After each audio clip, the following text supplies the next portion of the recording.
Voilà, bien-aimés, je vous prie, nous allons prendre nos Bibles dans 1 Roi. 1 Roi.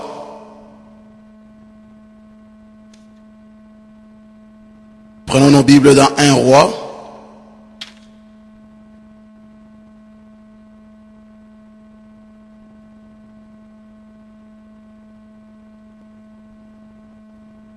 Un Roi 19.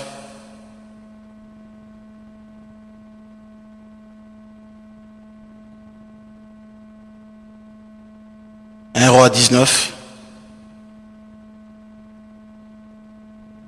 Nous lisons à partir du verset 1 jusqu'au verset 7. 1 Roi 19 à partir du verset 1 jusqu'au verset 7.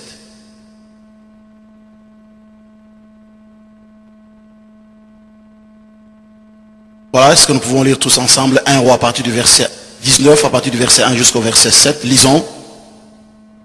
Akab rapporta à Jézabel tout ce qu'avait fait Élie et comment il avait tué par l'épée tous les prophètes.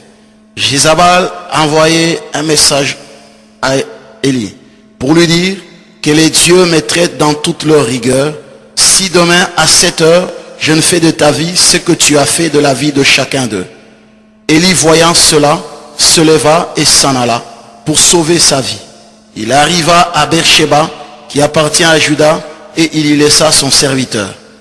Pour lui, il alla dans le désert, où, après une journée de marche, il s'assit sous un genêt et demanda la mort en disant, « C'est assez, maintenant, Éternel, prends mon âme, car je ne suis pas meilleur que mes pères. » Il se coucha et s'endormit sous un genêt, et voici un ange le touchant et lui dit, « Lève-toi, mange. » Il regarda et il y avait à son chevet un gâteau cuit sur de pierres chauffées et une cruche d'eau. Il mangea et but, puis se recoucha. L'ange de l'Éternel vint une seconde fois, le toucha et dit, « Lève-toi, mange, car le chemin est trop long pour toi. » Amen. Amen, amen, amen. Voilà, bien-aimé, cette histoire de Élie, le prophète Élie que nous... peut-être la plupart de nous connaissent ou que nous avons déjà entendu parler d'une manière ou d'une autre. Ce prophète qui est apparu dans la Bible comme un météorite. Vous savez, Élie, c'est pas quelqu'un dont on connaît la famille comme certains prophètes, en l'occurrence Ésaïe et autres, qui avaient un certain actif avant qu'il n'entre dans le ministère. Mais Élie, lui, il est descendu comme ça, comme un météorite dans la Bible. Dieu l'appelle. Et d'ailleurs, on ne parle ni même pas de sa famille, ni même pas de sa vie avant. On dit tout simplement Élie les Tishbites. Ce matin, je voudrais parler de Élie face à Jézabel. Amen. Élie face à Jézabel. Élie, c'est un prophète qui est apparu en Israël après la division du royaume d'Israël. Vous savez, Israël était uni. À partir du roi Salomon, Israël a été divisé en deux. Le royaume du nord et le royaume du sud. Et Élie était un des prophètes du royaume du nord. C'est un des prophètes qui a été appelé par Dieu. Et son appel a été, comme je l'ai dit tout à l'heure, a été un appel assez particulier. Dieu l'appelle pour qu'il puisse effectivement faire un travail en Israël, à pouvoir ramener le peuple de Dieu. Et voilà que la pluie est revenue. Et le roi Akab était surpris, enthousiasmé de voir la gloire de Dieu, la manifestation de la puissance de Dieu dans la vie d'Élie. Mais voilà que Jézabel, la femme du roi Akab, qui était la fille d'un roi d'Itobal, qui était justement un roi de Sidon, quand Jézabel, la femme d'Akab, a appris que Élie avait fait tuer les 450 prophètes de Baal, j'aimerais vous signaler que c'est Akab, le roi d'Israël, qui avait justement rétabli le temple de Baal, le temple de l'idolâtrie en Israël durant son règne. Parce qu'il avait épousé effectivement Jézabel, la fille d'Itobal, justement, qui était un idolâtre. Et après le rétablissement justement du temple de Baal, le peuple se tournait justement vers l'idolâtrie. Et c'est pourquoi Dieu avait envoyé Élie pour effectivement amener le peuple à retourner vers son Dieu. Je crois vous avoir déjà dit ici, à l'époque d'Israël, à l'époque, passait toujours pas le temps d'apostasie. Quand il y avait l'apostasie, Israël se repentait, Dieu revenait à sa décision, il exerçait sa miséricorde et c'était comme une rébellion. Après, Israël revenait encore à l'apostasie, l'abandon de la foi, l'idolâtrie, et puis il demandait pardon, Dieu revenait encore. Et à cette époque d'Élie aussi, Israël est passé pratiquement par le même processus. Et Dieu enverra effectivement Élie. Élie, après les jugements justement des 450 prophètes de Baal, Élie s'est rendu compte de la puissance de Dieu et même de la manifestation de la gloire de Dieu. Mais j'aimerais vous dire, bien-aimés dans le Seigneur ce matin, que la puissance, la manifestation de la gloire de Dieu ne nous met pas à l'abri des difficultés et des obstacles. Dieu peut se manifester dans notre vie.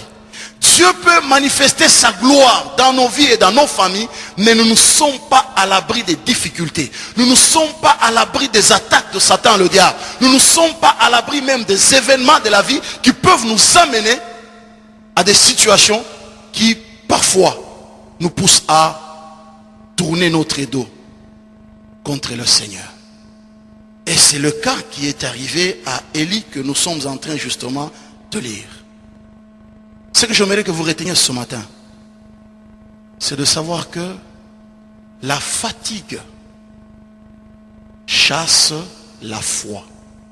Là où s'installe la fatigue, la foi s'enfuit. Élie, après la manifestation de la gloire de Dieu, après cet enthousiasme de voir Dieu agir, il a suffi d'une parole venant d'une femme, que ce prophète qui a vu la gloire de Dieu, ce prophète qui a invoqué le feu de Dieu, le feu est descendu, chose que le commun des mortels ne pouvait pas s'attendre, parce que le peuple d'Israël, quand ils ont vu ça, ils ont cru, ils ont dit, nous reconnaissons que le Dieu de l'Israël, c'est le véritable Dieu. Et voilà, c'est Élie là qui a vu, qui a fait descendre les feux du ciel. C'est Élie là à qui une femme adresse une parole.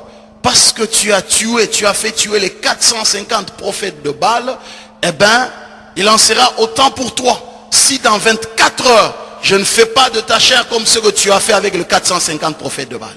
La Bible nous dit, quand Élie a entendu cette parole de Jézabel, Élie, il s'est enfoui. S'est enfoui. Et dans sa fuite, Élie avait son serviteur. Il arrive à Beersheba. Il dit à son serviteur, écoute, attends-moi ici, moi je partirai seul. Élie est parti seul. Et en partant seul, après une journée de marche, naturellement quand on n'a pas mangé, on se sent fatigué. Élie était fatigué. Et dans sa fatigue, c'est à ce moment-là que Élie se rend compte que sa vie ne vaut absolument rien. Et pourtant, c'est quelqu'un qui venait de voir la gloire de Dieu. C'est quelqu'un qui venait de voir la manifestation de la gloire de Dieu. Nous ne sommes pas à l'abri de cela. Il arrive parfois que Dieu se manifeste dans notre vie. Une situation réapparaît devant nous et nous nous sentons découragés et même déprimés. C'est la situation qui est arrivée à Élie. Et Élie maintenant, au lieu même de recourir à son Dieu pour dire, j'ai besoin de toi. Viens dans ma vie parce que là je me sens découragé. Je me sens, mon cœur est brisé. Je me sens abattu. Mais Élie a dit à Dieu, c'est assez. Prends seulement mon âme. Alléluia. C'est assez, prends seulement mon âme. Je préfère mourir. Waouh, bien-aimé dans le Seigneur. C'est ce qui arrive à la plupart de nous. Quand les situations débordent, dépassent, on se dit, ma vie ne vaut absolument rien, je préfère mourir que de rester en vie. Nul n'est à l'abri d'une telle situation. Que ce soit les hommes de Dieu, que ce soit le grand dans ce monde séculier, nous ne sommes pas à l'abri de telles situations. Alléluia. Peut-être que la question que j'aimerais vous poser ce matin, c'est de savoir, êtes-vous fatigué? Êtes-vous découragé? Avez-vous une situation qui vous amène à abandonner la course? Élie était découragé. Élie était fatigué. Élie a accepté d'abandonner la course.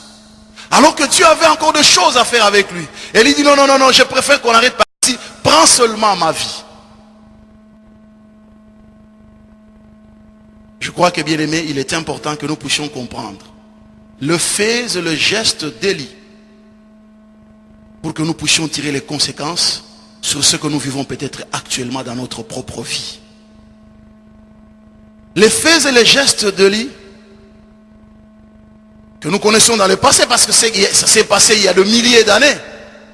Mais je crois que ce que Élie a connu, peut-être que ce matin, vous le connaissez. Ou peut-être que vous l'avez connu. Ou peut-être qu'au milieu de votre famille, ou tout autour de vous, il y a quelqu'un qui passe par une telle situation.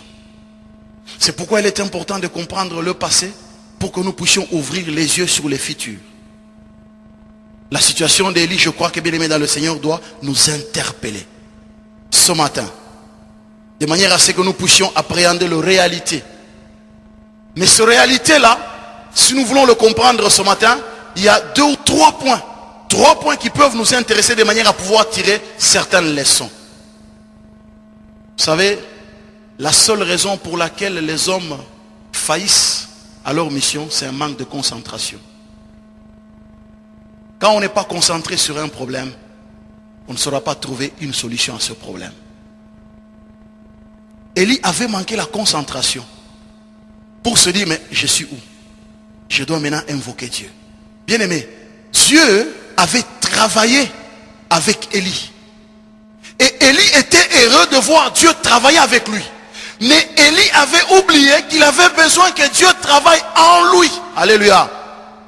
Élie avait besoin que Dieu travaille en lui. Si Dieu travaille avec vous, bien aimé, j'aimerais vous dire que vous avez besoin que Dieu travaille en vous.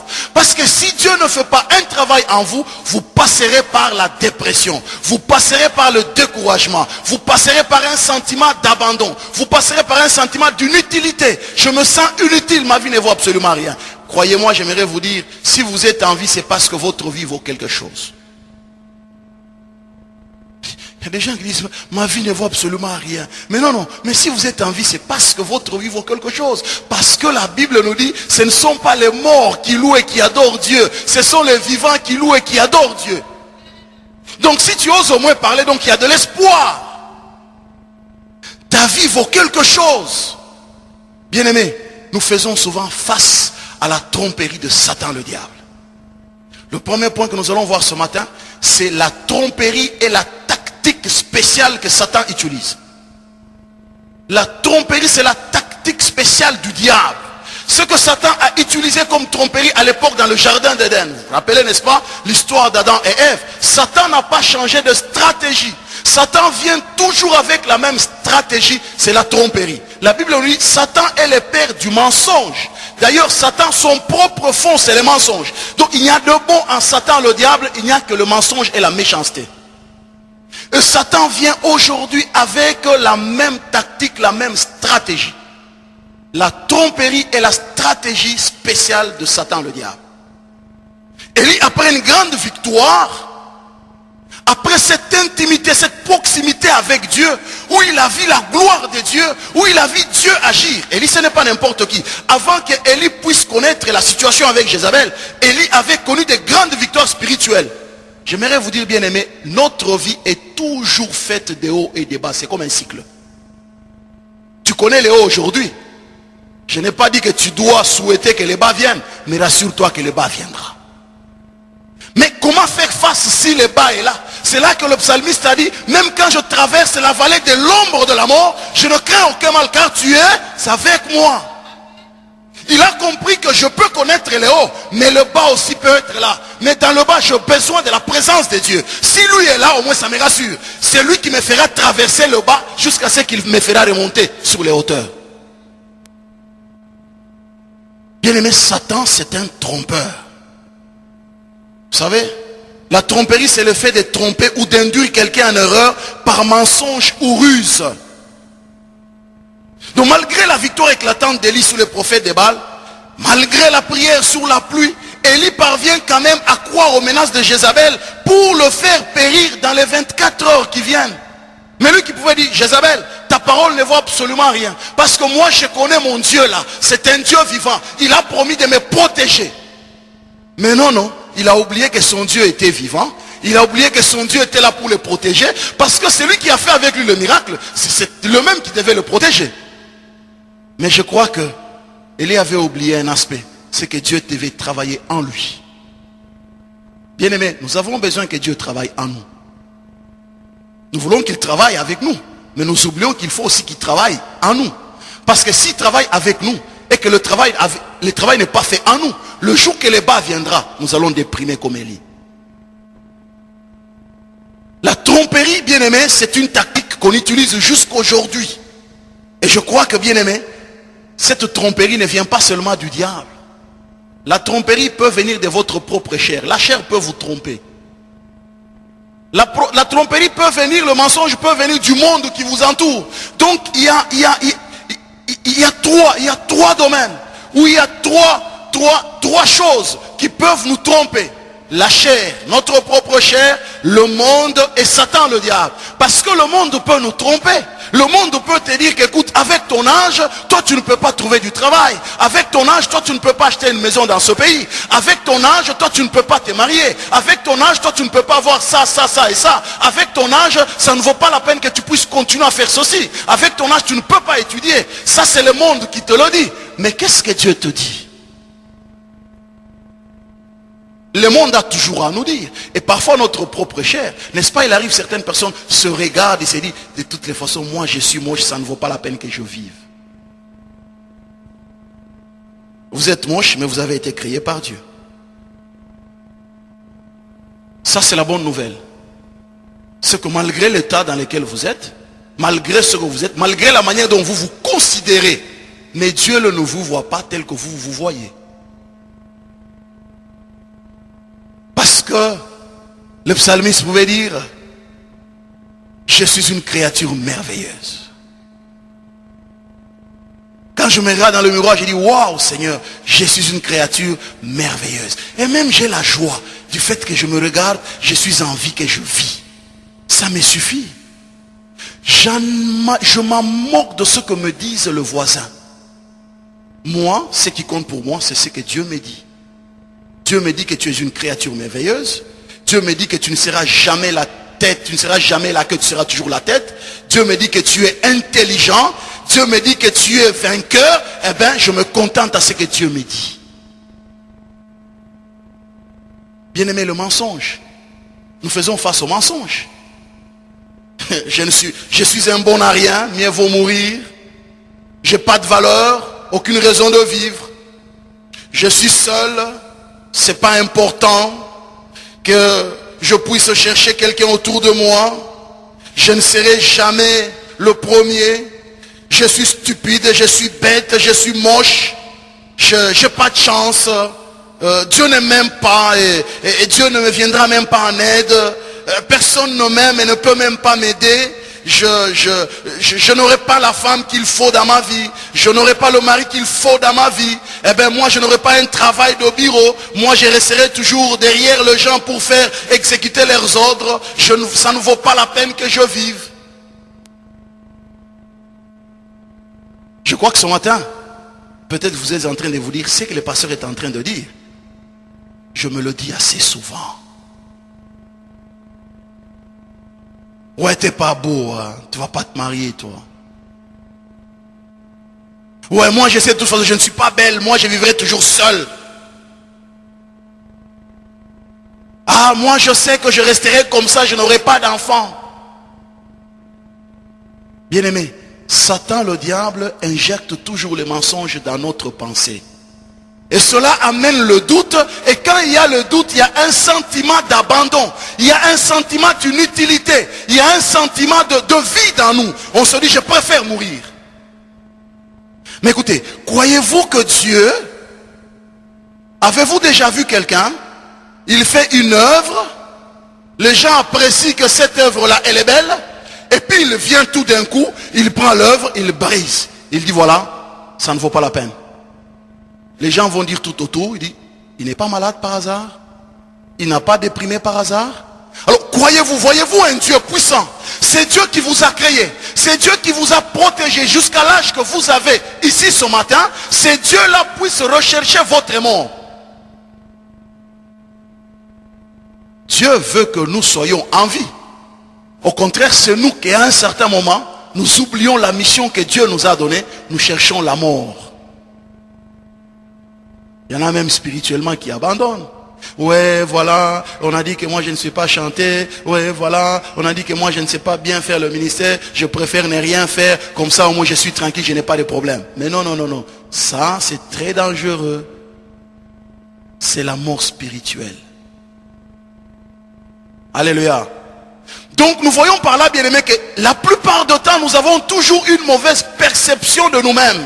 Si nous n'avons pas une mauvaise perception de nous-mêmes, nous avons un mauvais regard du monde qui nous entoure. Si nous n'avons pas un mauvais regard du monde qui nous entoure, nous avons une mauvaise perception de Dieu. Dieu n'est pas un père fouettard. Dieu ne nous a pas créés pour que nous puissions mourir et sombrer dans la dépression. Dieu nous a créés pour que nous puissions être en bonne santé. Dieu nous a créés pour que nous puissions être en vie. Dieu nous a créés pour que nous puissions le louer et l'adorer, être dans une relation d'harmonie et parfaite avec lui. C'est le pourquoi de notre création sur la terre des hommes. Dieu, écoutez, Dieu ne nous a pas créés pour faire le ministère. Le ministère ici, c'est la conséquence. Dieu ne nous a pas créés pour, je ne sais pas, aller évangéliser. Non, non, non, non. Dieu nous a d'abord créés pour que nous puissions être en bonne relation avec lui. Une relation d'amour. Et dans cette relation d'amour, le reste s'ensuit. N'est-ce pas que quand une femme est heureuse avec son mari, elle lui fait quand même une belle cuisine. Quand un homme est heureux avec sa femme, un jour, il passe par là, quelque part, il dit voilà, chérie, je t'achète ça. À cause de l'amour. Donc dans cette relation d'amour avec Dieu, naturellement, nous ne pouvons que reconnaître qu'est-ce que tu veux que je fasse pour toi. Comme Isaïe avait dit, me voici, envoie-moi. Dieu a dit, qui enverrai-je? Isaïe a dit, Seigneur, me voici, envoie-moi. Parce que Isaïe a réalisé que c'est Dieu-là qui l'a créé. C'est Dieu-là qui est un Dieu 3 fois saint, a fait de lui son enfant, a fait de lui son enfant chéri, a fait de lui son serviteur. Isaïe ne pouvait que dire à Dieu, me voici, envoie-moi. Il avait réalisé l'amour de Dieu dans sa vie. Bien-aimés, ce matin j'aimerais vous dire, arrêtez de croire aux mensonges du diable. Il nous trompe assez souvent. Arrêtez de croire aux mensonges du diable. Tu n'iras pas loin. Toi, tu es sûr que tu iras loin. Tu es sûr que ta situation là va se débloquer. Oh oui, c'est vrai. J'ai vu ça. En tout cas, ça prouve que tout le tableau, tous les clichés est là. En tout cas, ce qu'on a dit là, c'est vrai. Écoutez, la réalité n'est pas la vérité. Je préfère croire à la vérité que croire à la réalité. Oui, mais c'est vrai parce que le médecin l'a dit. Oui, le médecin l'a dit. Mais bon, ben moi, je sais que ce que Dieu a dit, ça n'a rien à voir avec ce que le médecin a dit. Moi, je crois à Dieu parce qu'il est le médecin d'un médecin. Croyons à la vérité, ne croyons pas à la réalité. Ça pouvait être une réalité parce que Jézabel c'était la reine. Jézabel avait le pouvoir entre ses mains. Jézabel c'était cette femme qui était en train de manipuler Akab qui était son mari. Jézabel avait pratiquement le pouvoir à l'époque dans le royaume d'Israël. Mais malgré le pouvoir de Jézabel, Dieu était le Dieu qui était au-dessus de tout le roi. Donc la menace de Jézabel n'avait aucun poids sur la vie d'Élie. Mais Élie a considéré la réalité. Mais parce que Jézabel est la reine, ce qu'elle a dit là, elle est capable de le faire. En tout cas, je crois donc Jézabel le fera. Et ensuite, qu'est-ce qui arrive? Je préfère m'en aller. Je fuis. Mais il allait où? Il ne sait pas là où il allait. Allait-il là où Dieu l'avait envoyé? Je ne pense pas. Parce que dans la suite de l'histoire, à un certain moment, Dieu lui pose la question, que viens-tu faire ici? Parfois, nous fouillons Dieu.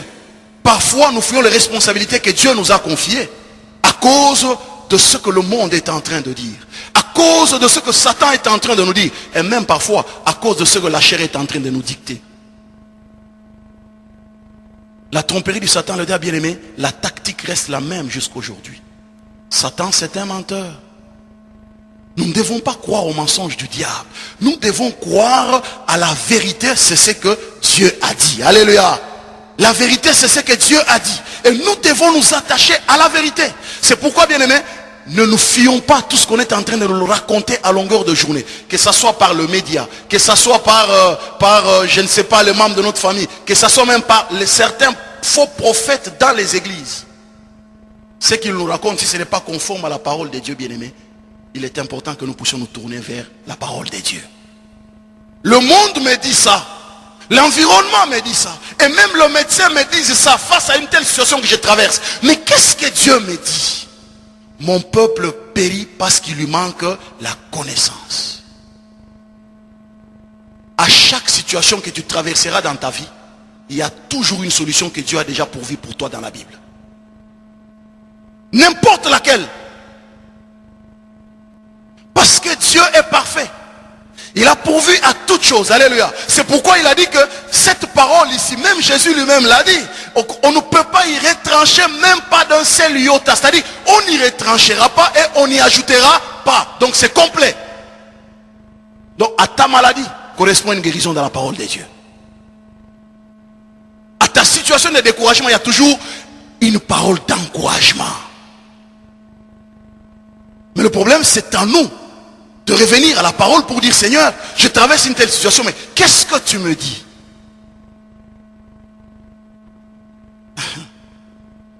Nous devons arrêter de succomber au désespoir.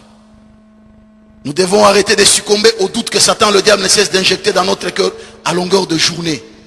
Ça n'ira pas. La manière dont la situation s'est gâtée, c'est irrécupérable. J'aimerais vous dire que si quelqu'un verse l'huile par terre, c'est difficile de pouvoir récupérer ça scientifiquement. Mais Dieu peut récupérer. Alléluia. Dieu peut récupérer l'huile qui est versée par terre. Il récupère et vous regardez, vous mesurez, c'est la même quantité. C'était 1 litre dans la bouteille. Parce que Dieu, c'est un Dieu parfait et puissant.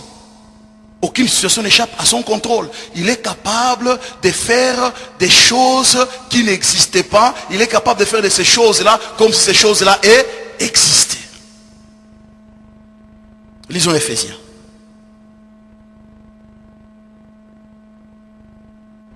Éphésiens. Alors ce matin, toi qui es là, tu es en train de dire que non, personne ne m'aime dans cette église. Ça ne vaut pas la peine. J'aimerais te dire que Satan est en train de te tromper. Si ça fait longtemps que tu penses comme ça, en tout cas, il y a très longtemps qu'il t'a trompé. Éphésiens 4. Éphésiens 4. Nous lisons le verset, à partir du verset 14 jusqu'au verset 16. Lisons peut-être juste le verset 14.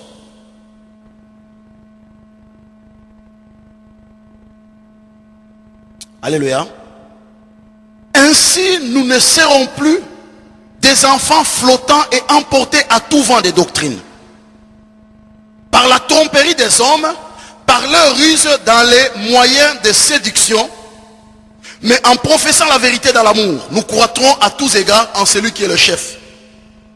C'est de lui, et grâce à tous les liens de son assistance, que tout le corps, bien coordonné et formant un solide assemblage, tire son accroissement selon la force qui convient à chacun, à chacune de ses parties, et s'édifie lui-même dans l'amour. Amen. Ainsi, nous ne serons plus des enfants flottants et emportés à tout vent des doctrines. Alléluia. Emportés à tout vent des doctrines. Par la tromperie des hommes. Vous savez, actuellement, je me suis rendu compte que il y a des prophètes qui courent la rue. Et c'est curieux quand même de voir. Les gens fouillent la parole. Les gens ne veulent pas lire la parole. Les gens ne veulent pas regarder les promesses de Dieu dans la Bible.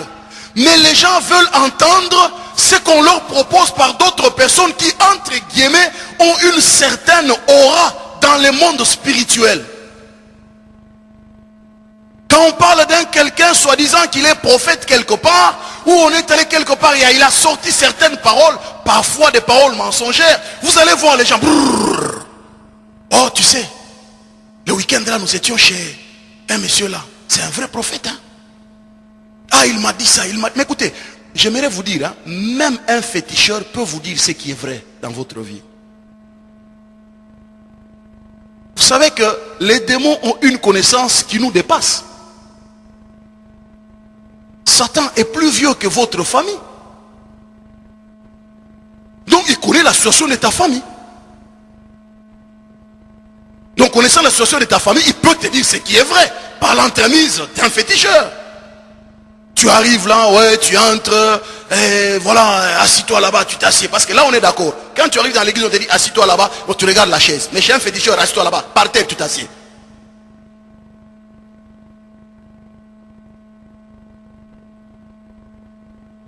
Et le féticheur, il tourne, voilà, enlève ta veste, tu enlèves. Allez, tu prends ta veste, tu mets à la tête. Tu vois, un monsieur sérieux, un ministre, il prend sa veste, il met à la tête. Il y croit. Alléluia. Il y croit. Mais ici à l'église, quand on dit frère, mets ta main gauche sur ton cœur, nous allons prier. Ah, lui aussi, qu'est-ce qu'il va dire? Donc, il ne croit pas. Il ne croit pas. Mais le mondain chez les féticheurs, il y croit. Prends ta veste, mets ça à la tête, il met. Il y croit. Vous savez que nous croyons facilement au mensonge qu'à la vérité. Il tourne là, il tourne et puis il dit, ton père était mort en 1979. Ah oui, c'est vrai. Ah donc, ça, c'est un vrai en tout cas. J'ai rencontré un vrai. Non, ça, il peut être un féticheur. Un vrai sorcier. Il te raconte des choses qui sont vraies.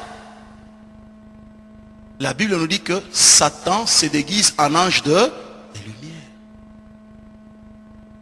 Donc s'il se déguise, il est difficile que nous puissions savoir que c'est le véritable ange ou c'est Satan le diable. Et nous y croyons, bien-aimés dans le Seigneur. Et à ce moment-là, on informe. J'ai été chez tel, il m'a dit ça. Mais alors tous les prophètes, tous les féticheurs, ils ont compris. Comme les gens deviennent des pseudo-spirituels actuellement, ils ont compris qu'il faut se faire prophète pour avoir justement la clientèle. Mais ils se sont fait prophètes, c'est facile. Je peux même créer une église. Et on empêche à quelqu'un de faire une église. Facile. Si c'est Mamadou Kamara, le grand magicien, il fait une église quelque part à droite là-bas. Il va, l'église de ceci. Ah, oui, j'ai été là-bas. Dès lors que j'arrivais à la porte, il a parlé une parole. C'était vrai. En tout cas, ça concernait ma tante qui était malade. En tout cas, c'était un vrai prophète. Ma soeur, tu ne viens pas à l'église. Ah, bah, on n'a pas le temps ces jours-ci. Non, non, le dimanche, tu le vois, c'est mort. Chez les prophètes. Parce qu'on croit à la tromperie. Et la Bible nous dit, le temps de la fin, naturellement, nous connaîtrons de telles situations. Les gens auront la démangerie d'entendre des choses qui leur feront plaisir aux oreilles. Qui feront plaisir à leur âme. Ça leur fera du bien. À lui, il ne parle que péché. À lui, il exagère aussi. Mais écoutez, s'il n'y a pas péché, il y aura quoi? Parce que nous péchons tantôt d'une manière, tantôt d'une autre. Bien-aimés, arrêtons de courir derrière les prophètes qui courent la rue. Prenons la parole de Dieu, cherchons ce que Dieu a dit. Les prophètes par excellence, il l'a déjà dit.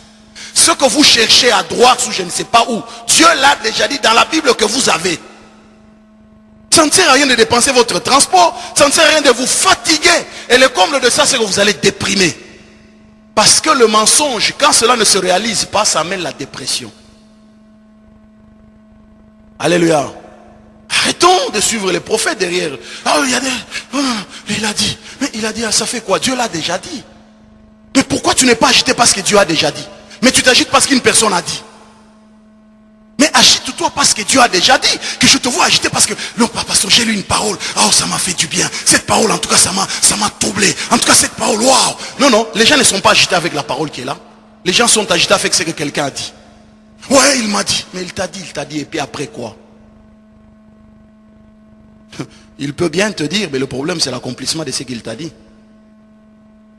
Satan est prêt à nous dire le passé pour nous convaincre que non, le présent et le futur va se réaliser. Mais il est incapable de nous donner le futur parce qu'il sait que là on le découvrira.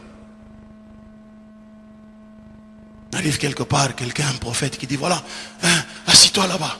Ouais, toi tu es dans une famille de 7 personnes. Je dis non. Nous chez nous on est à 8. Mais bon. Ah oui, vous n'êtes pas dans la famille de 7 personnes. Je dis non. Ah oui. Ah. Et puis il dit bon, toi je vais parler de toi après. Et puis, cela, les gens sont là. Ah oui, moi il m'a dit en tout cas c'était vrai.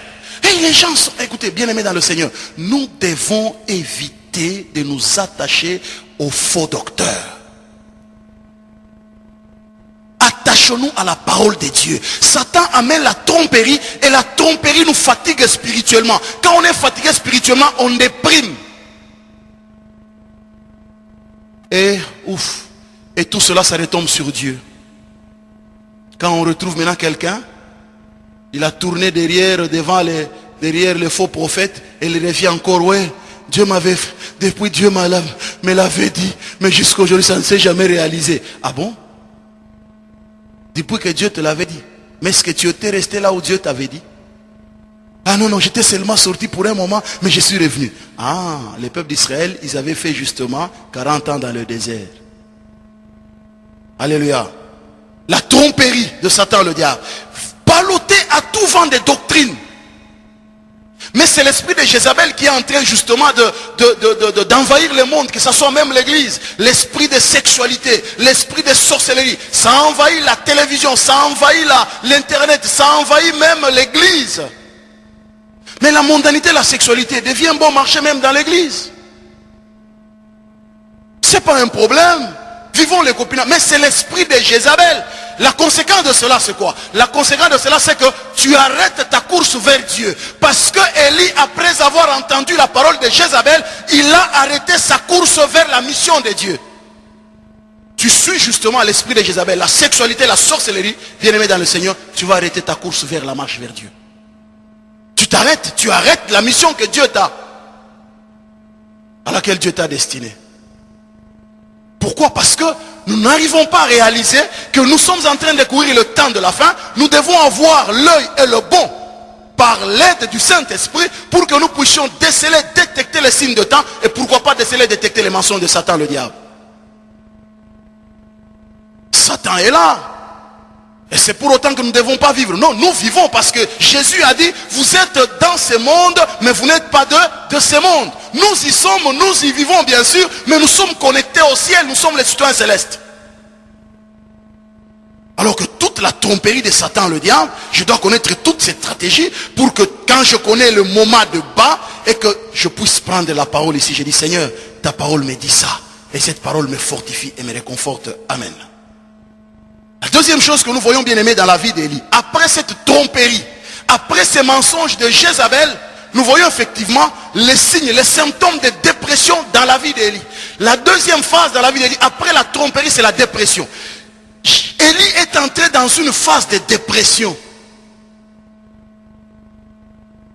Vous voyez quelqu'un qui vit tout d'un coup, il dit voilà, je préfère mourir.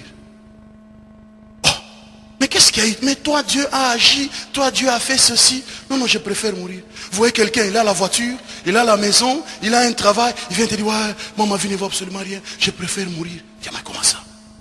Et toi tu as tout. C'est pourquoi il ne faut pas envier parfois les gens. Alléluia. Parce que si quelqu'un te dit ce qu'il vit au-dedans de lui, la dépression c'est un conflit interne. Si quelqu'un te dit ce qu'il vit au-dedans de lui, tu vas dire que non, non, je préfère rester pauvre, mais vivre ma petite vie ici, ça me va. Parce que nous envions parfois la richesse, nous envions parfois certaines personnes le riche, mais nous ne savons pas ce qu'ils vivent à l'intérieur d'eux-mêmes. L'envie n'est pas bonne. Alléluia. L'envie n'est pas bonne. Que Dieu nous aide à ne pas envier. Voilà bien aimé, la dépression c'est un état d'abattement ou de découragement pathologique. Une personnalité dépressive est caractérisée par un pessimisme. En tout cas, bof. Oh, je ne réussirai pas. Ouais, je suis allé faire l'examen là, mais bon, je sais que ça n'ira pas, mais bof. Ouais, c'est vrai, ma famille, ouais, bof. Mes enfants là, je sais qu'ils n'iront pas loin, mais bof. Ça, c'est la caractéristique d'une personnalité dépressive. Bien-aimés dans le Seigneur, nous voyons aussi l'humeur triste. Il y a des gens, même si tu lui donnes 1 million d'euros, il est toujours triste. Tu dis, ça, tiens, ça c'est une enveloppe pour toi. Il y a 1 million d'euros.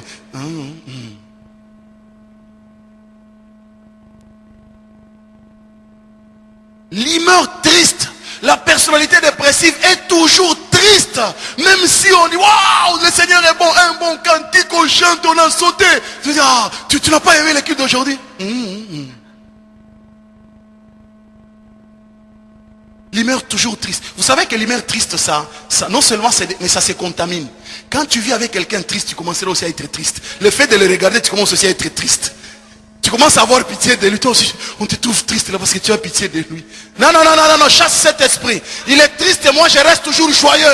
Parce que Dieu me donne la vie et j'ai l'espérance en Dieu. N'accepte pas de tourner autour des gens tristes. Fouille-le. Mais ils vont contaminer, ils vont te contaminer, tu seras aussi déprimé. Mieux vaut les fuir. Comme ça, tu commences à prier pour eux de loin. Même si on les fuit physiquement, mais on doit quand même prier pour eux. Alléluia. Mais ne reste pas tout autour, tu seras contaminé. Parce que ce sont des gens d'ailleurs, pendant que toi tu cherches à l'encourager, mais tu l'énerves parce que lui il veut l'isolement. Élie est arrivé avec son serviteur, il dit reste ici, moi je m'en vais seul. L'isolement et la solitude, il veut rester seul. Vous n'avez jamais vu quelqu'un, tu lui parles, mais il n'est pas là. Et puis tu lui dis, je t'ai dit, tu as compris ça, je t'ai dit. Tu as dit quoi? Non, isolés. Ce sont des gens isolés dans un coin. Isolé dans son monde. Tout ce que tu fais là, même si tu es à côté de lui, il ne t'écoute pas. Et il ne te comprend même pas. Ce sont des personnes, ils ne comprennent pas. L'isolement et la solitude, c'est la caractéristique des dépressifs. Élie dit à son serviteur, mais pourtant c'est lui qui devait l'aider. Quelque chose pouvait lui arriver en chemin. C'est son serviteur qui était là pour lui apporter peut-être un secours. Mais vous voyez quelqu'un, il dit à son serviteur, reste ici. C'est lui qui est là pour te servir, tu lui dis, reste ici. Le frère ou la soeur qui est là pour un jour te porter dans la prière, en tout cas, moi tout le monde m'énerve dans cette... Je préfère rester seul, en tout cas, je me sens bien. Tu ne te sens pas bien, tu déprimes. Non, je préfère rester seul, en tout cas, dans cette église, quand je suis seul, je me sens bien. Dieu ne nous a pas créés. Dieu est le relationnel. Dieu nous a créés pour que nous soyons en relation avec lui. Donc Dieu, c'est un Dieu relationnel. Mais quand quelqu'un ne fait pas les relations, il veut rester seul, il y a quelque chose. Si ce n'est pas la dépression, c'est le découragement. Il y a quelque chose avec un nom qui commence avec D.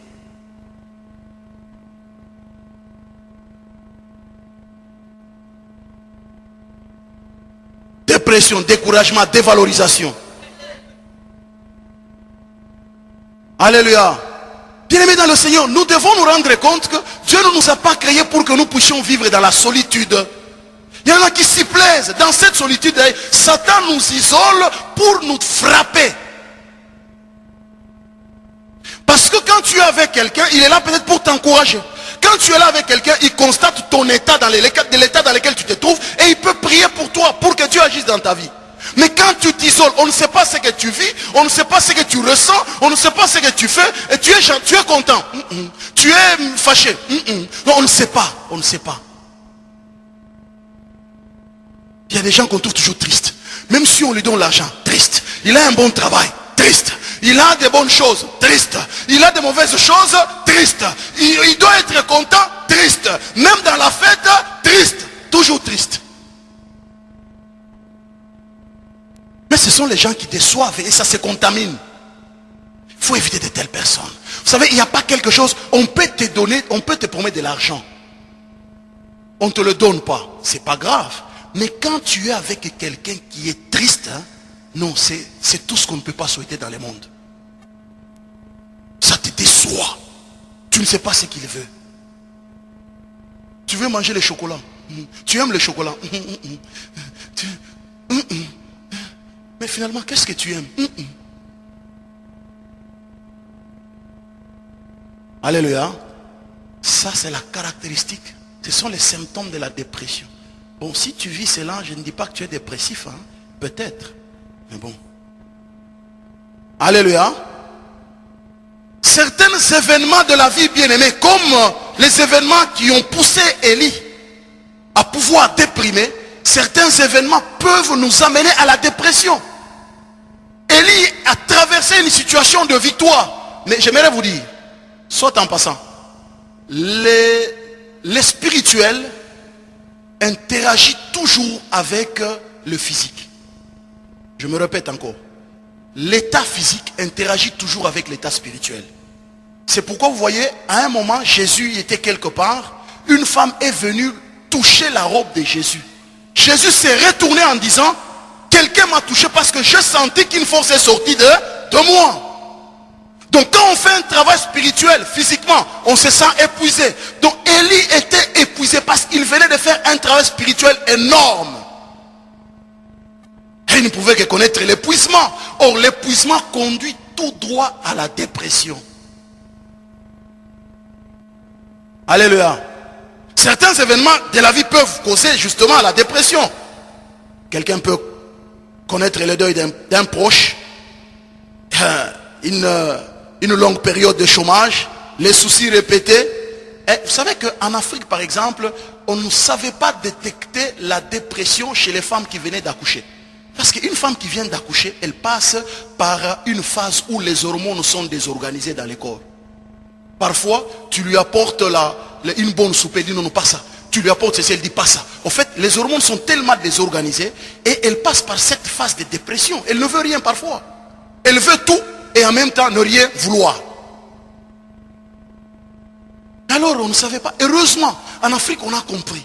Maintenant, quand une femme vient d'accoucher, ce n'est pas comme ici, une femme accouche aujourd'hui, elle se retrouve seule avec son bébé dans l'appartement et puis demain vous la retrouvez quelque part aller faire les courses. Elle a accouché il y a à peine 3 jours. Mais c'est normal qu'une telle femme déprime, tu arrives à dire, et madame, je peux vous dire, non, non, non, non. Mais madame, je voulais vous aider, juste prendre, non, non, non, non, non, non. C'est une phase de dépression. C'est pourquoi en Afrique, les mamans venaient. La maman vient faire un sit-in pendant 6 mois. Ou une tante vient pendant 6 mois, et même parfois une année. C'est elle qui doit s'arranger du bébé tôt le matin quand le bébé pleure, laver le bébé, préparer pour la femme qui vient d'accoucher. Jusqu'à ce que la femme va passer par la phase de dépression, elle devient rigolo. À ce moment-là, maintenant, on peut la laisser maintenant continuer la vie seule. Mais ici, c'est compliqué. Alléluia. L'Europe, c'est compliqué. Parfois, bon, on amène un peu le psychologue quelque temps. Et comme les hommes ne comprennent pas, la femme vient d'accoucher, elle passe par cette femme-là, par cette phase-là. L'homme qui vient encore, tu n'as pas préparé aujourd'hui. Mais elle s'est occupée de la femme, de l'enfant depuis toute la nuit. Toi, tu ronfles, elle s'occupe de l'enfant. Elle se lève le matin, au moment où elle doit dormir, l'enfant pleure. Et maintenant, toi, tu viens encore le soir, tu vas travailler. Et tu n'as pas préparé dans cette maison, ne prépare pas. Mais tu n'as pas vu que cette femme-là, elle travaille beaucoup.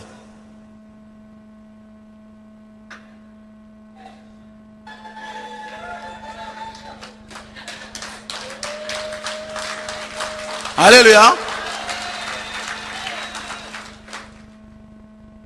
Mais les femmes souffrent. C'est pourquoi certaines femmes dans l'église, tu le vois avec son bébé, tu viens, non, ne prends pas mon bébé. Mais elle passe par une phase compliquée parfois. Ah ouais, elle ne veut pas comprendre son bébé. Vraiment les sœurs. Non, il faut comprendre certaines personnes. Tu ne connais pas la phase dans laquelle elle est en train de passer. Oui, on voulait venir chez elle, elle a refusé. Mais peut-être elle est déprimée. C'est une phase compliquée. Vous savez, les dépressifs veulent rester seuls, n'est-ce pas? Ah mais, sœur, on viendra te voir. Ah non, non, non, non. En tout cas, ces jours-ci, je n'aime pas les visites. Mais il faut toujours continuer à prier pour la personne. Jusqu'à ce qu'un jour, elle ouvrira la porte, et puis les gens viennent, et puis la joie revient. Alléluia. Et les hommes, c'est comme ça. En Afrique, maintenant, les hommes, quand ils savent que la femme vient d'accoucher, l'homme maintenant tourne ailleurs. Elle va maintenant chez la troisième ou la 4e femme. Bon, c'est pas seulement en Afrique, même ici. On a trouvé l'histoire des maîtresses. Nos parents ne parlaient pas de maîtresses, ils parlaient de 3e, 4e. Mais ici, on a trouvé maîtresse. Donc, l'histoire est la même partout, sauf que c'est l'emballage qui change. Mais l'intérieur, c'est la même affaire. Alléluia. Bien-aimés dans le Seigneur, nous devons nous rendre compte que Dieu veut que nous soyons en relation avec les autres. De manière à ce que s'il détecte une situation bizarre et compliquée dans notre vie, à ce moment-là, ces gens peuvent vous prier. Parfois, ça ne nécessite pas la prière. Ça nécessite seulement de prendre quelqu'un et dire, écoute, aujourd'hui, je t'invite au resto. Vous arrivez au resto, vous voyez seulement le visage se refait. En tout cas, vraiment, on a passé des bons moments. Et c'est fini. La personne avait besoin d'être dans un endroit calme, bien, et parler calmement. Alléluia. Et la personne devient gaie, gentille. Oh, dans ces restos ici, on prépare bien. De temps en temps, amène ta femme au resto. Alléluia. Même si nous, on ne le fait pas parce qu'on était habitué à voir papa manger tous les jours à la maison. Mais amène quand même ta femme au resto. Parce que le fils ne reproduit que ce qu'il va. Il a vu faire le père. Nous ne reproduisons pas. Mais nous demandons à Dieu de nous aider. De temps en temps, tu amènes maman au resto. Et en tout cas, viens. Vous arrivez dans un coin là. Vous allumez les bougies. Et vous commencez maintenant à manger à deux. Écoutez, laissez les enfants. Les enfants. Alléluia. Laissez les enfants, c'est ceux de locataires, ils vont vous abandonner un jour. Ah ouais, moi je n'aime pas laisser mes enfants seuls. Ah, ils te laisseront seuls. Et c'est là que tu vas bien déprimer. Parce que tu n'as pas pris l'habitude de rester avec ton mari. Ton mari a pris l'habitude de rester au bureau. Maintenant tous les enfants, on les a mariés. Tu vas rester avec qui? Dépression arrive. Alléluia. Nous devons faire très attention, bien-aimés dans le Seigneur. Élie est resté seul. L'isolement et la solitude. Et c'est ce qui casse beaucoup de foyers, beaucoup de ménages ici en Europe. Certains hommes sont isolés. Il est prêt à parler avec quelqu'un qui est à Singapour. Tu as quelle taille? 1m80. Ah oui, moi j'ai 1m78. Mais il n'a jamais demandé la taille à sa femme. Tu as quelle taille? Non, il ne connaît pas.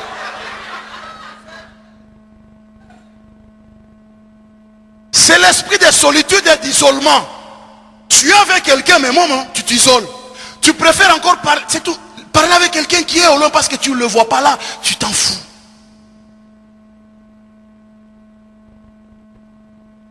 On doit quitter les bureaux à 16h. Ah, le travail, oh, j'ai beaucoup travaillé. Tu rentres à 23h.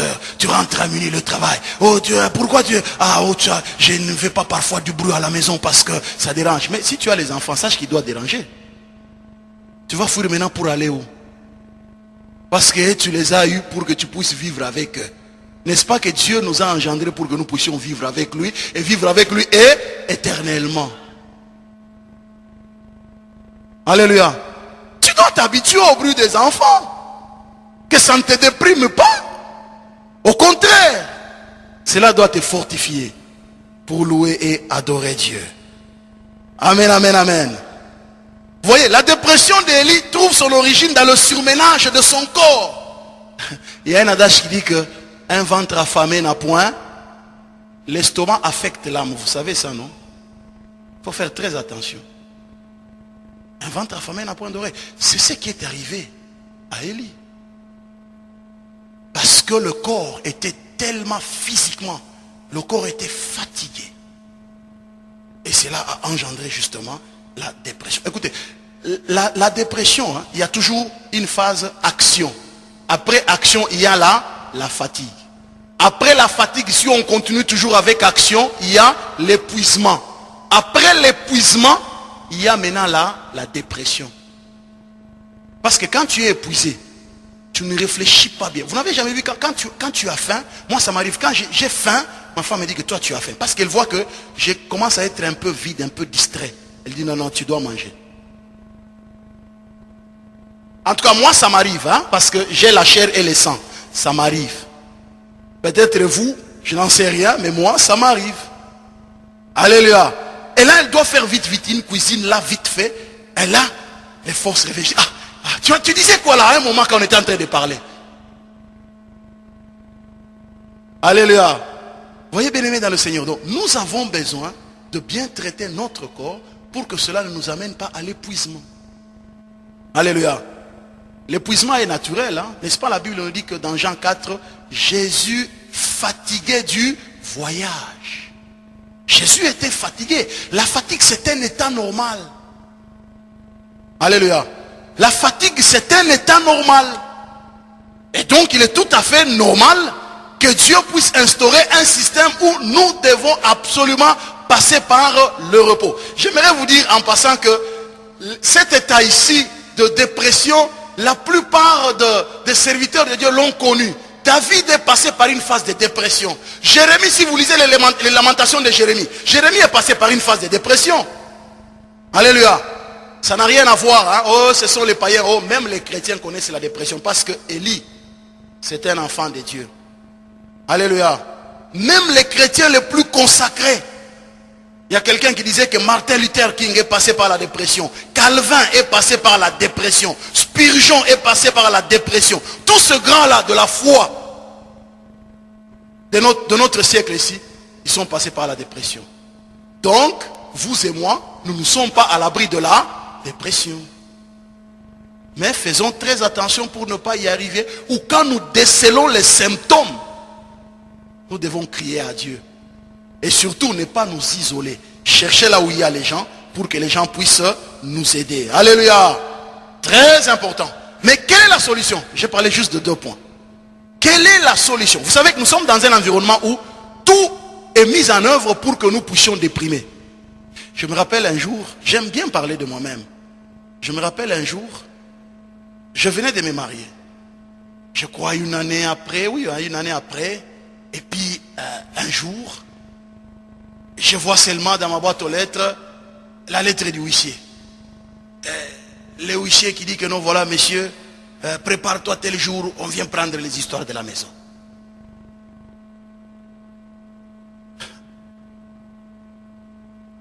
J'ai prié, hein. Ce n'est pas parce qu'on prie qu'on n'aura pas de dettes. Non, non. Et puis, j'ai dit ça, c'est pas possible.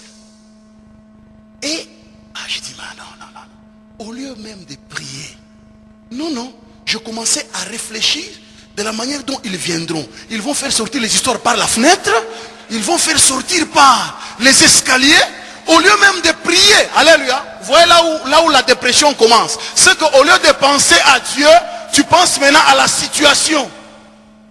Et là, Satan commence à me dire, tu vois, tu croyais que tu étais malade. Maintenant, tous les quartiers, si on saura que non, tu es un endetté.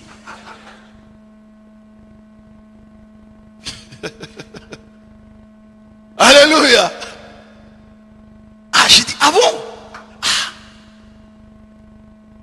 Et puis, une autre voix qui vient qui me dit que tu vois, on te prend au sérieux, sortir avec la cravate, tu entres dans la voiture, tu vas prier. Mais pourtant, tu es un endetté. Tu vas finir. Vous savez, l'intérieur n'est pas l'extérieur. Hein? Ce n'est pas parce que vous voyez l'homme en cravate, vous dites, ouais, lui, il n'a pas de dette. Méfiez-vous. Alléluia. Et puis, alors, je vivais dans une hantise totale. Alors, quand je descendais les escaliers, je m'arrangeais avant de sortir de ne pas regarder la boîte aux lettres. Je passais sans regarder. La boîte aux lettres était vers la gauche. Je passais sans regarder par là. J'ai dit, bon, cette affaire ici m'attend au retour. Mais je sors d'abord pour être calme. Parce que tu te dis que, est-ce que ces gens, ils ont encore donné les modalités pour la prise des histoires dans la maison ou quoi? Alors non. Je ne regarde pas dans la boîte aux lettres. Quand le soir j'arrive, je regarde, mais le cœur est en train de battre. J'ouvre, je dis, oh, la publicité, il n'y a rien, ça va aujourd'hui. Alléluia. Mais j'étais en train, comme si c'est là. On dit toujours, le malheur ne vient jamais seul. Et voilà, un jour, je vois encore les gens de l'ALE. Oh non, messieurs, on va venir couper les gars. Je dis, aïe! Et là, ils sont coupés, hein, et ils n'ont pas traîné. Quelques jours après, ils arrivent, ils coupent les gaz. J'ai dit, ça y est, ça. Les gens d'électricité, comme les malheurs ne viennent jamais seuls. Ils envoient aussi, non, messieurs, en tout cas, tu n'as pas payé d'ici là, on va te donner un compteur justement à budget. Ouf! Alors Satan me dit que tu pries, non? Tu vois, ta prière là, le matin tu te lèves, tu vas à la prière matinale, tu vois là où tu en arrives. Ta prière apporte quoi dans ta vie? Ça n'apporte rien. Nous croyons tous au mensonge du diable. Alléluia. Peut-être que vous dites, oui, pasteur aussi, oui, je suis un humain. Vous savez qu'il faut, c'est là que nous voyons là, l'infaillibilité de la parole de Dieu. Il faut être vrai avec Dieu pour pouvoir raconter son histoire. Si tu n'es pas vrai avec Dieu, tu ne le diras pas. Tu as honte parce que tu veux préserver ton aspect extérieur. Ta belle robe, qu'on voit que non, elle ne peut pas avoir les problèmes. Non, nous en avons tous d'une manière où, parce que nous sommes sur terre. Même les gens qui ont l'argent. Tolstoï a dit ceci, c'est un écrivain, il a dit ceci. Dans toute sa vie, tout ce qu'il a connu comme déboire, c'était la maladie face à la dépression. Mais il dit, l'argent dans sa vie venait à lui sans effort. Mais sauf que la dépression était inséparable de sa vie. Il avait l'argent. Il dit, malgré ce que les gens me voyaient, malgré l'allure que je donnais aux gens, mais en moi, je savais que j'étais dépressif. J'ai lutté avec la dépression. Nous passons tous par de tels moments. Mais qu'est-ce qu'il faut faire? Alléluia. Qu'est-ce qu'il faut faire? Un jour, je vois seulement quelqu'un qui débarque. Je n'étais même pas là. Ma femme m'a dit, non, voilà, il y a un monsieur qui est venu ici. Oh, il a commencé à comptabiliser les choses dans la maison. Il dit, cette armoire-là, c'est à qui? Mais tu trouves l'armoire dans une maison de quelqu'un. Tu poses la question, c'est à qui? Mais c'est à moi. Cette armoire-là, c'est à qui? Il écrit. Chenifila, c'est à qui? Il écrit. Vous avez encore quoi? Elle disait naturellement, vous avez encore quoi? Non, on a encore une Peugeot, la 205. Il écrit. Et puis il s'en va. Donc, il a comptabilisé les choses qu'on viendra vendre dans les jours qui viennent. J'arrive là, ma femme me dit, ok. Je dis, mais c'est un huissier. Mais on est couille, c'est fini. Alléluia. Et là, c'est la tension. Hein? Quand la femme passe quelque part. Mais écoute, regarde comment tu as mis les gobelets là-bas. Mais j'ai toujours mis les gobelets ici tous les jours. Tu ne poses pas un problème. Et la dépression nous amène à être très nerveux. Hein? On devient nerveux. Quand c'est le papa, il gronde la maman. La maman va, il gronde les enfants. Quand il y a un chat, l'enfant aussi gronde les chats. Et le chat va gronder qui? Parce qu'on cherche quelqu'un sur qui se déverser. Le papa se déverse sur la maman. La maman se déverse sur l'enfant. Et l'enfant voit le chat passer, se déverse sur le chat. Et le chat va chez les voisins. Miaou! Miaou! Alléluia. Tout le monde passe par cette phase-là. Quelle est la solution? Alléluia. Quelle est la solution à cela? Parce que normalement, il doit y avoir une solution. J'ai été trompé par Satan, le diable. Je suis en phase de dépression, ça ne va pas. Mais que faire? Alléluia. C'est la question que vous allez vous poser ce matin. Mais pasteur, mais là, maintenant, que faire? Parce que moi, tout ce que tu dis là, je suis déprimé, je me rends compte. Mais que faire? Alléluia. Que faire? C'est la question peut-être que tu vas te poser ce matin. 3 solutions que le Seigneur a pour nous ce matin. La première solution, bien-aimé, c'est de se confier en Dieu dans de tels moments. Ésaïe 40.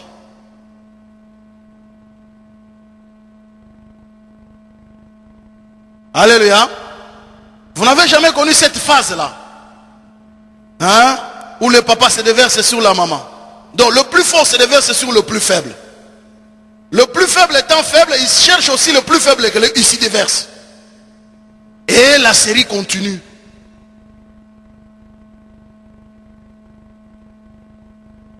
Et d'ailleurs, comme je vous ai parlé des chats, vous savez qu'il y a des chats qui dépriment. Hein?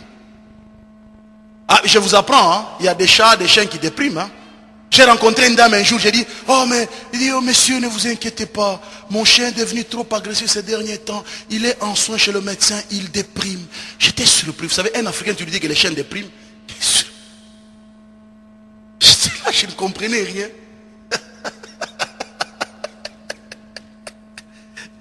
Alléluia. Ésaïe 40, le verset 28 jusqu'au verset 31. Alléluia. Que cette parole soit pour toi ce matin.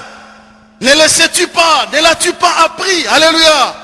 Ne laissais-tu pas, ne l'as-tu pas appris dans ta dépression, dans cette tromperie que tu connais face à Satan le diable? Ne laissais-tu pas, ne l'as-tu pas appris? C'est le Dieu d'éternité, l'Éternel, qui a créé les extrémités de la terre. Il ne se fatigue point, il ne se lasse point, on ne peut sonder son intelligence. Alléluia. Il donne la force à celui qui est fatigué et il augmente la vigueur de celui qui tombe en défaillance. Les adolescents se fatiguent et se lassent et les jeunes hommes chancellent. Mais ceux qui se confient à l'Éternel renouvellent leur force. Ils prennent leur vol comme les aigles. Ils courent et ne se lassent point. Ils marchent et ne se fatiguent point. Amen. Alléluia.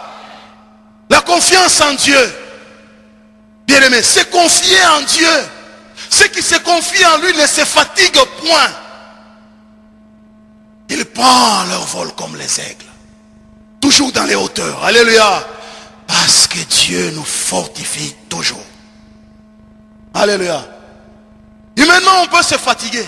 Mais quand on a Dieu, quand on se confie en Dieu, bien aimé, la confiance en Dieu, j'aimerais vous dire que c'est tout ce qui nous reste dans les moments difficiles. Seigneur, je me confie en toi. Parce que je sais que toi tu ne peux pas me décevoir. Ton mari va te décevoir. Tes enfants vont te décevoir. Ta femme va te décevoir. Même ton pasteur Jean-Paul va te décevoir. Mais Dieu ne nous déçoit jamais. M'en dit l'homme qui se confie en l'homme. Confie-toi en Dieu dans ces moments pareils. Dis à Dieu, j'ai besoin de toi. Crie à Dieu, alléluia. Dieu t'écoutera. Elle viendra à ton secours. La deuxième chose, tu as besoin de manger la nourriture qui ne nous fatigue jamais. Jean 4, 32. Vous savez, il y a une nourriture qui ne fatigue jamais. Vous savez ça? Il y a une nourriture qui ne fatigue jamais. Jean 4, 32. Vous allez voir la nourriture qui ne fatigue jamais. Jean 4, le verset 32.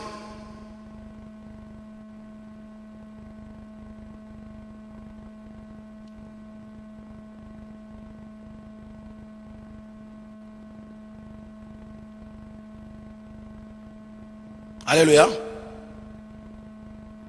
Jean 4, verset 32. Il est dit, à partir du verset 31, il est dit ceci. Pendant ce temps, les disciples le pressaient de manger en disant, Rabbi, mange. Mais il leur dit, j'ai à manger une nourriture que vous ne connaissez pas. Alléluia. J'ai à manger une nourriture que vous ne connaissez pas. Le verset 33. Les disciples se disaient donc les uns aux autres, quelqu'un lui aurait-il apporté à manger? Jésus leur dit, ma nourriture est de faire la volonté de celui qui m'a envoyé et d'accomplir son œuvre. Amen. Alléluia. Ma nourriture est de faire la volonté de celui qui m'a envoyé. Au fait, quand vous lisez très bien, le verset que nous venons de lire dans 1 Roi 19. Élie, quand il s'est endormi sous les genêts, l'ange de Dieu est venu vers Élie. Il a dit à Élie, lève-toi et mange. Alléluia. Lève-toi et mange. Élie s'est levé, il a mangé. Mange et bois. Bien aimé, nous avons besoin de la nourriture qui doit nous fortifier. Alléluia. La nourriture spirituelle, tout comme la nourriture physique. Il y a des gens qui ne mangent pas assez. Ou il y a des gens, après avoir travaillé, ils ne mangent pas très bien. Si tu ne manges pas très bien, en tout cas, tu risques gros, tu risques de déprimer un jour. Il faut bien manger. Alléluia. Bien manger et manger équilibré. Certaines personnes dépriment non pas parce que ils connaissent des situations, parce qu'ils ne mangent pas assez. Ici, là, l'ange est venu avec un mets qui a été préparé par Dieu. Un bon gâteau. Alléluia. Un bon gâteau que Dieu lui-même a préparé. Que les anges ont préparé dans la cuisine céleste. L'ange qui était chargé de préparer les gâteaux ce jour-là, on lui a dit que ce gâteau-là, c'est un gâteau spécialement fait pour Élie. Et l'ange a fait les gâteaux. Vous allez vous dire que non, c'est un gâteau réel. Élie en a vraiment mangé. Et l'ange vient avec les gâteaux. Il dit, Élie, lève-toi. Le gâteau est là, l'eau est là, mange et bois. Vous savez, il y a des gens qui ne boivent pas de l'eau. Il y a des gens qui ne boivent pas de l'eau. Qu'il fasse chaud, qu'il fasse froid, ils ne boivent pas de l'eau. Mais c'est terrible. Il faut boire. Il faut boire parce qu'à la longue, Dieu a créé le corps pour que le corps puisse fonctionner normalement. Dieu, c'est un Dieu qui nous recommande de boire de l'eau. Alléluia. Ça peut prendre du temps, mais à la longue, ça va engendrer des maladies. Ou soit, à la longue, ton corps sera fatigué et tu seras déprimé.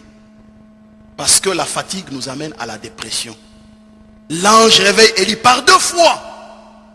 Alléluia. Lève-toi, mange. Parce que le chemin est long. Tu vas faire un long chemin. Tu dois te lever et manger. Bien-aimé, j'aimerais te dire que la mission à laquelle Dieu t'a destiné, c'est une mission peut-être qui ne va pas se réaliser aujourd'hui. Mais tu as besoin d'une nourriture solide. La nourriture solide, c'est quoi? C'est de faire la volonté de Dieu. C'est de marcher selon la parole de Dieu. Pour que Dieu puisse accomplir ce qu'il a promis dans ta vie. Alléluia. Le chemin peut être long. J'aimerais te dire que à la promesse, la proclamation de la promesse, à la réalisation de la promesse, il y a un chemin. que tu dois traverser. Et ce chemin-là, si tu ne manges pas la nourriture qui ne fatigue pas, si tu ne continues pas à servir Dieu, à faire la volonté de Dieu, tu risques de tomber en défaillance comme Élie. Et dire, Seigneur, prends-moi. Vous savez, il y a les gens, quand ils veulent mourir, il dit aux gens que je vais mourir. Quand quelqu'un veut mourir, il ne dit pas que je vais mourir. Hein. Alléluia. Élie n'avait qu'à aller quelque part, prendre, je ne sais pas, une corde, se mettre au cou, et puis il meurt. Mais lui, il dit à Dieu, prends mon âme. Maintenant, si tu veux mourir, tu vas seulement mourir. Et puis on arrête là. Donc c'est une phase de dépression qu'il traversait, où il sentait un sentiment de vie dans lui. Bien-aimés, nous devons manger. Cette nourriture qui ne nous fatigue pas, c'est de faire la volonté de Dieu tous les jours dans notre vie. Même si je passe par les situations difficiles. Mais quelle est la volonté de Dieu pour ma vie? Alléluia. Quelle est la volonté de Dieu pour ma vie? Ma femme peut me décevoir. Mon mari peut me décevoir. C'est pour autant que je dois faire une grève où je ne prépare pas.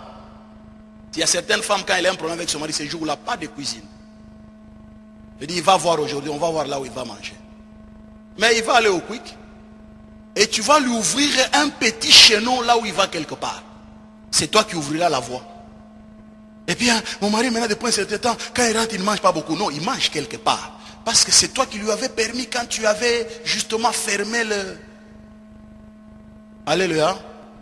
Donc il faut faire attention, même si tu as des problèmes avec ton frère, mais donne-lui tout ce qu'il faut. Alléluia. Et Dieu finira par régler le problème calmement. La nourriture de jour, tout comme la nourriture de nuit. On a compris, alléluia.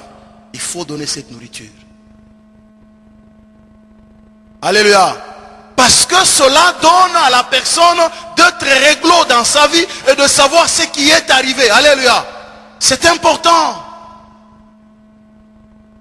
Ne te venge pas parce que l'homme a fait ceci, toi aussi tu te venges. Il n'y a pas de vengeance. Et toi l'homme ne te venge pas parce que la femme a fait ceci. Vous savez, en Afrique les hommes souvent quand il a un problème avec sa femme ce jour-là, ils ne laissent pas l'argent pour la nourriture. Pas de provision. La femme reste là en train de tourner. Elle a été punie. Hein. Aujourd'hui elle n'a pas mangé. Non, non, non, non, non, non. Bien aimé, avec Dieu, nous devons savoir, même si problème il y a, mais nous devons faire sa volonté. La volonté de se donner à la nourriture à ton mari. Donne la nourriture. Pourvoir aux besoins de ta femme, même si vous avez des problèmes. Pourvoir ses besoins, alléluia. Ouais, moi en tout cas, je ne viens pas à l'église aujourd'hui. Vous savez ce que les pasteurs avaient dit l'autre fois. Non, non, non, non. Fais la volonté de Dieu. Alléluia. Viens à l'église. Il l'a dit, point barre. Mais toi, tu viens faire la volonté de Dieu. C'est cette nourriture qui ne fatigue pas. Bien aimé, la deuxième chose, la troisième chose, nous devons nous reposer en Dieu. Alléluia. Se reposer en Dieu. Parce que quand Élie a mangé la nourriture, Élie s'est rendormi. Alléluia. Il s'est rendormi. Donc il devait se reposer. Parce que l'ange même lui a dit, parce que le chemin est long. Nous devons apprendre à nous reposer. Il y a des gens qui ne se reposent pas. Il y a des gens qui n'ont pas la notion du repos. Surtout ici en Europe où nous sommes à la recherche de la valorisation. Nous sommes à la recherche de la notoriété. Nous sommes à la recherche du succès. C'est boulot, boulot, boulot, boulot, boulot, boulot, boulot, boulot, l'argent, l'argent, l'argent. Et l'argent, un jour, tu auras l'argent, tu dors sous ton argent et tu meurs là-dessus. Et voilà, nous peut-être comme par hasard, on arrive là quelque part. On commence à nous donner les dons avec ton argent. Nous on commence à en jouir. Toi tu es déjà mort. Donc tu as un peu d'argent, tu travailles, prends le temps de te reposer. C'est pourquoi la Bible dit que tu vas te reposer le 7e jour. Ce qui était là à l'étude biblique le vendredi. Alléluia.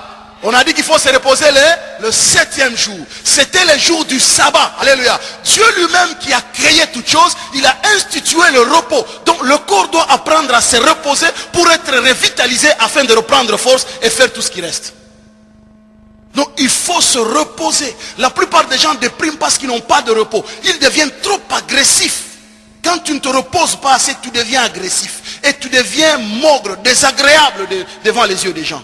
Très désagréable. Apparemment à cause du manque de repos. Il faut se reposer.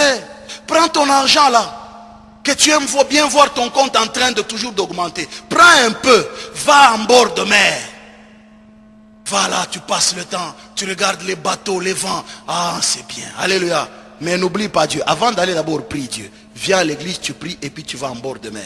Parce que le 7e jour, c'était un jour que Dieu a sanctifié, où nous ne devons pas d'abord oublier Dieu. Alléluia. L'adoration de Dieu. Alléluia. Adorer Dieu d'abord. C'est le but. Et Dieu a institué le 7e jour.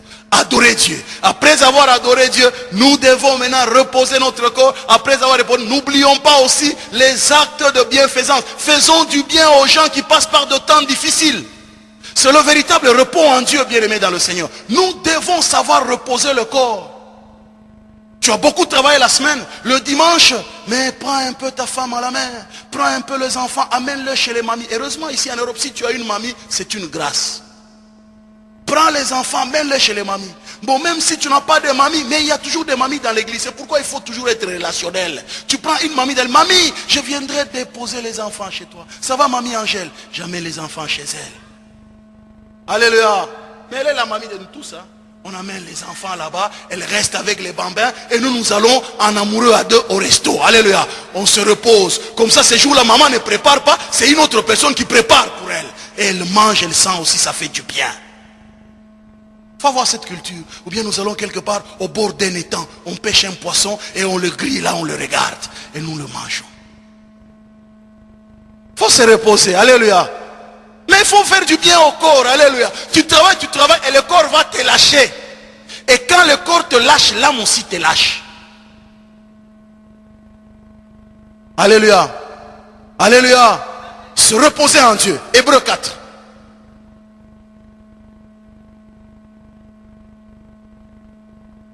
Hébreux 4.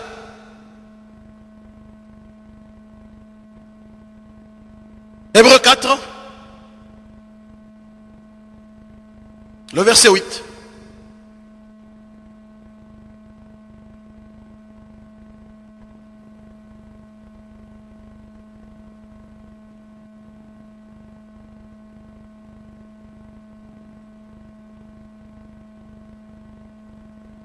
Nous allons commencer à partir du verset 3, Hébreux 4. Il dit ceci. Nous commençons à partir du verset 1. Craignons donc, tandis que la promesse d'entrer dans son repos subsiste encore, qu'aucun de vous ne paraisse être venu trop tard, car cette bonne nouvelle nous a été annoncée aussi bien qu'à eux, mais la parole qui leur fut annoncée ne leur servit de rien, parce qu'elle ne trouvait pas de la foi chez ceux qui l'entendirent. Pour passer tous mes sentiers, il a été pour moi un ours en embuscade, un lion dans un lieu caché. Il a détourné mes voies, il m'a déchiré, il m'a jeté dans la désolation. Il a tendu son arc, il m'a placé comme un but pour sa flèche. Il a fait entrer dans mes reins le trait de son carquois. Je suis pour tout mon peuple un objet de raillerie. Chaque jour, l'objet de leur chanson. Il m'a rassasié d'amertume, il m'a enivré d'absinthe, il a brisé mes dents avec des cailloux, il m'a couvert de cendres. Tu m'as enlevé la paix, je ne connais plus le bonheur, et j'ai dit ma force est perdue, je n'ai plus d'espérance en l'Éternel. Quand je pense à ma détresse et à ma misère, à l'absinthe et au poison, quand mon âme s'en souvient, elle est abattue au-dedans de moi. Voici, je veux repasser à mon cœur ce que me donnera l'espérance. Les bontés de l'Éternel ne sont pas épuisées, ses compassions ne sont pas arrivées à leur terme, elles se renouvellent chaque matin. Oh, que ta fidélité est grande. Amen. Alléluia. Voilà, bien aimé, Jérémie est passé par une phase de dépression où il avait la dévalorisation de soi, il avait aussi la déconsidération de Dieu. Il avait une mauvaise image de Dieu. Dieu ne peut pas nous environner, Dieu ne peut pas nous amener dans la déprime, Dieu ne peut pas nous amener dans la détresse. C'était une mauvaise image de Dieu. Mais voilà qu'en fin de compte, il s'est rendu compte que non, je dois faire confiance en Dieu. Ses compassions ne sont pas épuisées. Les bontés de l'Éternel ne sont pas épuisées, ses compassions ne sont pas à leur terme, elles se renouvellent chaque matin. Oh, que ta fidélité est grande. Amen. Bien-aimés, nous devons compter sur la fidélité de Dieu. Que Dieu bénisse sa parole. Amen.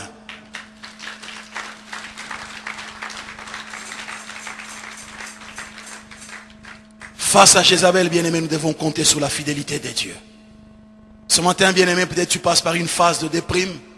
J'aimerais que tu puisses juste élever ta main. On va prier ce matin. Je crois que si le Seigneur a donné une telle parole, tu passes par une situation qui t'amène à abandonner, une situation qui te décourage. Je crois que ce matin, nous voulons prier pour que Dieu puisse ouvrir les cieux. Le même Élie, la Bible dit, Élie était un homme de la même nature que nous. Il a prié avec instance et les cieux se sont ouverts. Alléluia. Nous croyons que Dieu est capable d'ouvrir les cieux ce matin au milieu de nous. Dieu est capable de répandre la pluie de l'abondance et de la bénédiction dans nos vies ce matin pour que Dieu touche notre âme, afin que notre âme puisse retrouver le bonheur, la joie de vivre. Si tu passes par de temps difficiles, tu lèves ta main, nous allons prier. Parce que nous croyons que Dieu c'est un Dieu fidèle. Nous croyons que Dieu c'est un Dieu capable. C'est un Dieu qui n'abandonne jamais ses enfants. S'il a envoyé sa parole ce matin au milieu de nous ce matin, bien-aimé, je crois que Dieu a une solution pour toi. Dieu veut faire quelque chose pour toi de manière à ce que cela puisse te restaurer. C'est une nourriture qui va te donner, qui va te booster encore pour pouvoir continuer la marche avec Dieu. Tu es là, tu lèves ta main, nous allons prier. Pendant que nous avons nos têtes courbées, courbons nos têtes dans la prière. Tu lèves ta main, je vais prier pour toi. Je crois que Dieu c'est un Dieu fidèle.